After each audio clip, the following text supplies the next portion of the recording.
За та бүхний энэ өдөр ямар ирээ. За дотоод хэргийн их сургуулийн тэргүүний сонсогч тасаг салаа шалгаруулах уралдааныг жил болгон зохион байгуулалт явуулдаг. За энэ жилийн уралдаанд манай сонсогчд маань бас бэлтгэлээ сайн хангаад маш сайн оролцож байна. Энэ одоо тэргүүний сонсогч тасаг салаа шалгаруулах уралдаан маань зөвшөөрөгчний 105 жилийн тохиолдуулан зохион байгуулалт явуулж байна. За энэ уралдаан маань мөн одоо дотоод хэргийн их сургуулийн маршийн одоо цогцлбор тэмцээний өмнөх одоо бэлтгэл ажил болдог байгаа. Ингээ та бүхэндээ тэмцээнд амжилт хүсье.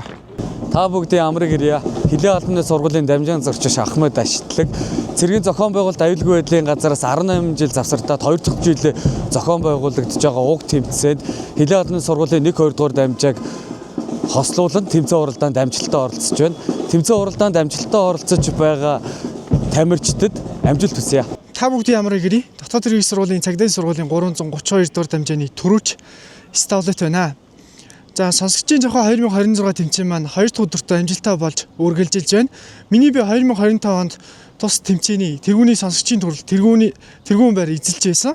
За тус тэмцээнд өрсөлдөж байгаа он жав дүүнэртэй амжилт хүсэж маргаашуулах Монгол цэргийн баярын өдрийн мэд хүргье. За та бүхний амрыг ирье. Дотоод хэргийн их сургуулийн цагдаагийн сургуулийн 335 дугаар дамжааны сонсогч амар төвшин байна. За би 2026 оны сонсогчийн жахва тэмцээнд салаатайгаа хамт оролцож байна. За энэхүү тэмцээнд би 2 дахь удаага оролцож байна. За энэхүү тэмцээний өмнөх жилүүдээс онцлог болж байгаа нь юу? Баг тамирчид бол бэлтгэл сургалтыг маш сайн хийсэн байна. За тэгээ өчигдөр гарааны өмнөх үйл ажиллагаа өнөөдөр чагсаалын үзүүлэх тоглолт гэсэн хуваарьтай явагдаж байна. За тэгээ баг тамирчид чагсаалын үзүүлэх тоглолт болон за гарааны өмнөх ажиллагаагаа маш сайн бэлдсэн байна. За нийт оролцсон баг тамиртай бүгдэнд нь амжилт хүсье.